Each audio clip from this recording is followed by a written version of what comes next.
ముందుగాల అనుకున్నట్టే షూటింగ్ ఇట్లా పూర్తి చేసి సకాలంలో పోస్ట్ ప్రొడక్షన్ పనులు చేసుకొని ఉంటే గినక పుష్ప 2 సినిమా ఇప్పుడు దేశవ్యాప్తంగా దాని గురించే తప్పించి మరో ముచ్చట కూడా లేకపోతుండే. మళ్ళీ ఇప్పుడు ఇక ఆ సినిమాని లక్ష్యంగా ఆగస్టు 15 తారీఖున ఎట్టి పరిస్థితుల విడుదల చేయాలని అల్లు అర్జున్ సుకుమార్ అనుకున్నప్పటికీ ఎంత ప్రయత్నించినా కానీ అది మాత్రం అందుకోలేకపాయే. ఇప్పుడు ఇక వాయిదా పడొచ్చనే మాట జర్రంతా బయట పడేసరికి ఇక నిర్మాతలు గిట్లా షోల పడినాక ఇక వాళ్ళు ఇట్లా ఊకుంటారా ఏంది, వెంటనే హుషారయ్యి మరి ఇక ఈ లాంగ్ వీకెండ్ ని మంచిగా వాడుకుందామనే నేపథ్యంలో ఏదైతే ఇండిపెండెన్స్ డేకి వెళ్ళి రాఖీ పండుగ వరకు సెలవులు వస్తున్నాయి కాబట్టి ఎట్టి పరిస్థితుల్లో ఈ అవకాశాన్ని వదులుకోకూడదు అనే నేపథ్యంలో ఆగ మేఘాల మీద మంచిగా సినిమాలన్నీ పూర్తి చేసుకున్నారు. ఇక కట్ చేసి చూస్తే ఏకంగా తెలుగులో 4 చిత్రాలు, ఇందులోనేమో 3 చిత్రాలు బరిలో ఉన్నాయి. ఇక తెలుగు విషయానికి వస్తే మిస్టర్ బచ్చను, డబుల్ స్మార్ట్ ఇక రేట్ల విషయాల ముందుగా సంప్రదిశాల విషయాల అన్ని విషయాల అందుకోవాలని చెప్పేసి తహతహలాడుతున్నాయంట. ఇక గంతేకాకుండా ఈ 2 సినిమాలు ఇట్లా ఒకవేళ పాజిటివ్ టాక్ వస్తే చాలు ఇక థియేటర్ల కలెక్షన్లు అయితే ఓరెత్తిపోతాయి.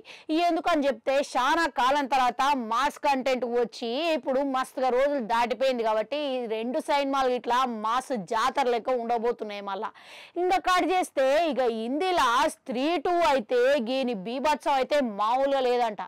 ఎందుకనంటే అంచనాలకు మించి ఇప్పటికే 3 లక్షల టికెట్లు అమ్మకాలకు పోయినాయంట. ఇక విన్నారా, ఇక ఎటును స్త్రీ 1 మస్తుగా హిట్ అయింది కాబట్టి ఇప్పుడు స్త్రీ 2గా ట్రైలర్ చూస్తుంటేనే వాయమ్మనే అనేటట్టు ఉన్నది.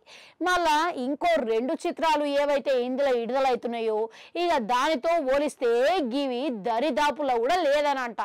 ఇక కట్ చేసి చూస్తే నిజానికి పుష్ప సినిమా మంచి డేట్ అనేది మిస్ చేసుకున్నది అని ఒప్పుకోవాల్సిన మాటనే. ఎందుకని చెప్తే ఒకవేళ ఇంత క్రేజ్ ఉన్న సినిమా పాన్ ఇండియా సినిమా ఎప్పుడు విడుదల చేసినా కానీ మంచిగానే ఆడుతుంది అనుకోవచ్చు, కానీ కరెక్ట్ సీజన్లో విడుదల చేస్తే మాత్రం అదనంగా 50 నుంచి 100 కోట్ల వరకు ఎక్స్ట్రా వస్తాయని చెప్పుకోవచ్చు. ఇక కానీ ఇప్పుడు ఒక రకంగా చెప్పుకోవాలంటే ఇది సంక్రాంతి సీజన్ లెక్క కనబడుతున్నది. ఏడా చూసినా కానీ సినిమాలు ఈ నెలల కలకలలాడిపోతున్నాయి అన్నమాట. ఇక మొత్తం మీద చూసుకుంటే పుష్ప వదిలేసిన బంగారు కోడి పెట్ట గుడ్డుని ఎవరు అనుకుంటారు అనేది మళ్ళీ చూడాలి.